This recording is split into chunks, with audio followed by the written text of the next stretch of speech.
દોસ્તો, આજે મારે તમને એ વાતચીત કરવાની છે કે ઘણા બધા પ્રોબ્લેમો સમાજમાં લોકોને આજે ખોરાકની ઉણપના કારણે થાય છે. એમાંનો એક પ્રોબ્લેમ છે એલર્જી.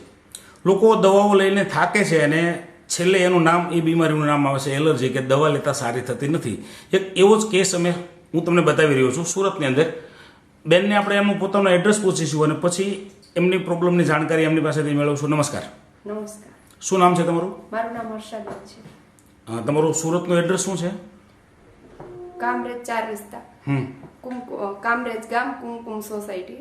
ઘર નંબર કેટલા? 440. 440. શું પ્રોબ્લેમ હતો તમને? મને એલર્જીનો પ્રોબ્લેમ હતો. ઉધરસ બહુ આવતી. મતલબ આ પ્રોબ્લેમ શરૂ ક્યારે થયેલો? શરૂ તો 10 વર્ષ પહેલાય થયેલો. હા. પણ 10 વર્ષ પછી પાછો ફરીવાર શરૂ થયેલો. ત્યારે એમ ઘણી દવા કરેલી. હા. અંદાજે 60-70 હજારની દવા કરેલી. 60-70 હજારની દવા કરેલી. બરાબર. પછી આનો પ્રોબ્લેમ પાછો 10 વર્ષ પછી બીજી વાર થયો. બીજી વાર પ્રોબ્લેમ શરૂ થયો તો એ કેટલા સમયથી હતો પ્રોબ્લેમ? તો 6-1 મહિનાથી હતો. 6-1 મહિનાથી. આમ શું થાય તમને? ઉધરસ બહુ આવે. ખાઈ થોડુંક તો પણ ઉધરસ આવે. કોઈની સાથે બોલી ન શકીએ, ચાલી ન શકીએ. ઉધરસના હિસાબે છાતીમાં દુખ્યા કરે, વાહો દુખ્યા કરે, થાક લાગે, ઉલટી થાય. આવા બધા પ્રોબ્લેમો સતત થતા હતા તમને? હા. અને દવાખાને એલર્જીનો પ્રોબ્લેમ બતાવે, દવા આપે, પણ દવાથી કઈ રિઝલ્ટ મળે નહીં. તમે કોની દવા લીધેલી એલર્જી માટે? એલર્જી માટે તો સાહેબ કેટલા દવાખાના બતાવો તમને, બહુ બધા દવાખાના. શું વાત છે? હા. સુરતમાં એક દવાખાનું બાકી નહીં રાખ્યું. ટૂંકમાં અગણિત ડોક્ટરોની દવા તમે લઈ ચૂક્યા છો, બરાબર ને? છતાં કોઈ ફરક નહોતો? કોઈ ફરક નહીં. તો આ તમે પીડા 10 વર્ષથી સહન કરતા હતા, બરાબર? તો દવાથી તમને ફાયદો નથી થયો. ફાયદો મળ્યો છે નથી તમને? ફાયદો તો અમારી બાજુમાં નેટ સર્ફની મીટિંગ હતી, એટલે એક ભાઈ બેન મને કહી ગયા કે તમે મીટિંગમાં આવજો. અચ્છા. તો હું ત્યાં મીટિંગમાં ગઈ, જાણકારી માટે ગઈ. પણ ત્યાં મને બહુ ઉધરસ આવતી હતી, એટલે મેં કીધું આ બધા ડિસ્ટર્બ થશે, હું ઘરે જતી રહું. બરાબર. મીટિંગમાં ઉધરસ આવી એટલે તમે તમારા ઘરે આવતા? હું ઘરે આવતી રહી, પણ મીટિંગમાં જે મેન કામ કરતા હતા ને ધર્મિષ્ઠા બેન હતા, જે અમારા ફેમિલી રિલેશન હતા એમની સાથે. અચ્છા. એટલે ધર્મિષ્ઠા બેને મેં કીધું હું શાંતિથી મળીશ. તો પછી હું ધર્મિષ્ઠા બેનને મળવા ગઈ. એટલે ધર્મિષ્ઠા બેન કે તમે આ ડબ્બા પીવો. એટલે મેં તો ડબ્બાની પ્રાઇસ જોઈને ના પાડી હતી, ભાઈ આટલી બધી મોંઘી મારે દવા પીવી નથી. કેમ કે આટલી મોંઘી તો હું દવા લેતી હતી, મને રિઝલ્ટ નહોતું મળતું. ડબ્બો કયો છે બતાવો તો? આ ડબ્બો છે નેટસર્ફનો. દોસ્તો, અહીંયા જે ડબ્બો તમે જોઈ રહ્યા છો, આ એલર્જીની દવા માત્ર નથી, ન્યુટ્રિશનલ ફૂડ સપ્લિમેન્ટ, એટલે કે પૂરક આહારના સ્વરૂપમાં આ વસ્તુ છે. પ્રાઇસ જોઈને તમે ચોંકી ગયા હતા? હા, હું ચોંકી. શું જવાબ આપેલો તમે? મેં ધર્મિષ્ઠા બેનને કીધું મારે એટલો મોંઘો ડબ્બો પીવો નથી. મેં આટલી મોંઘી દવા લીધી છે અને હવે હું ખર્ચે પોસાઈ શકે તેમ નથી. તો ધર્મિષ્ઠા બેન ના સાસુ છે ને, એનો સ્વભાવ પણ બહુ સારો છે. બરાબર છે. એટલે મને શાંતિવનમાં બધા હું રહેતી હતી ત્યાં ગોરાણીમાં કે ધર્મિષ્ઠા બ્રાહ્મણ છે, ગોરાણીમાં છે, પૈસાની મુશ્કેલીથી દવા લેવા નહીં આવતા હોય, તું ત્યાં દવા એને આપી. એ અનુમાન માંડી લો. હા, એને અનુમાન માંડી લીધું.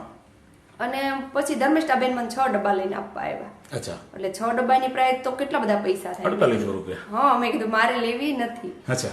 એટલે ધર્મિષ્ઠા બેન કે તમે એક પીવો, તમને નહીં ફરક પડે તો હું ડબ્બા પાછા લઈ જઈશ. મેં કીધું કાંઈ નહીં. ધર્મિષ્ઠા બેન, હા, મને ધર્મિષ્ઠા બેન ઉપર પૂરો વિશ્વાસ હતો કે મારો 1 પણ રૂપિયો ખોટી જગ્યાએ બગાડાવશે નહીં. આટલો બધો આગ્રહ કરે છે, ક્યાં પૈસા લેવાના, પીવા દે ને.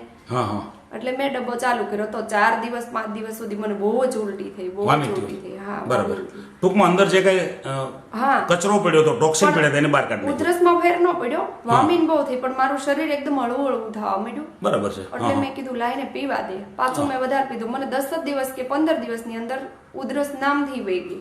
10 વર્ષ જૂનો પ્રોબ્લેમ હતો, માત્ર 15 દિવસમાં ઉધરસ. 15 દિવસની અંદર ઉધરસ સાવ જ મટી ગઈ. પછી ડબ્બા મેં ચાલુ રાખ્યા. હાલમાં પણ હું ડબ્બા જ પીઉં છું. હવે આ પાવડર પીવાથી તમારા શરીરમાં બીજો ફાયદો શું દેખાય છે? બીજો ફાયદો, મને જે એલર્જીનો પ્રોબ્લેમ હતો એ વહી ગયો. એ તો સારો થઈ ગયો. માનસિક શારીરિક થાક લાગતો તો એમાં પણ ઘણો ફાયદો થાય છે. બરાબર. પછી? અને બાકી હજી હું દવાખાને ગઈ નથી કોઈ પ્રોબ્લેમ લઈને.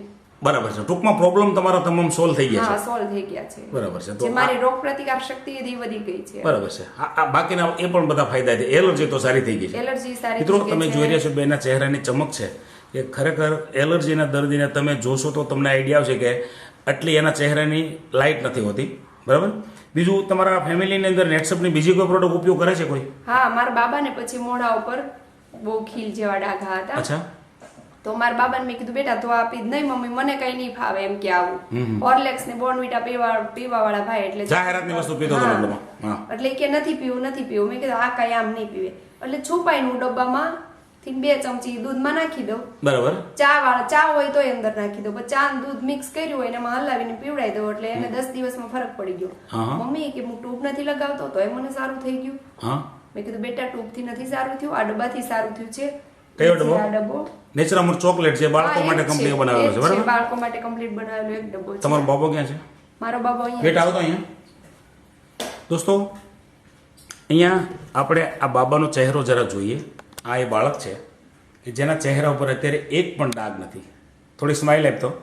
ઓકે, સરસ. તો આમને બી ફાયદો આ પાવડરથી, ચોકલેટ ફ્લેવર પાવડરથી થયો છે. બરાબર ને?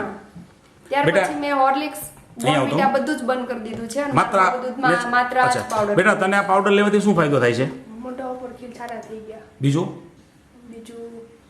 થાકી નથી જતો હું બહુ. થાકી નથી જતો. પછી આમ જે વાંચવા લખવામાં કેવું લાગે છે? સારું લાગે છે ને? ઓકે. તો આ પ્રોડક્ટ યુઝ કરવાથી આમ તમને તો સંતોષ છે ને? પૂરેપૂરો સંતોષ છે. બરાબર. લોકોને સજેસ્ટ કરવી જોઈએ વસ્તુ? 100% કરવી જોઈએ. બરાબર છે. તો તમે જે માહિતી આપી છે તે બદલ તમારો ખૂબ ખૂબ ધન્યવાદ.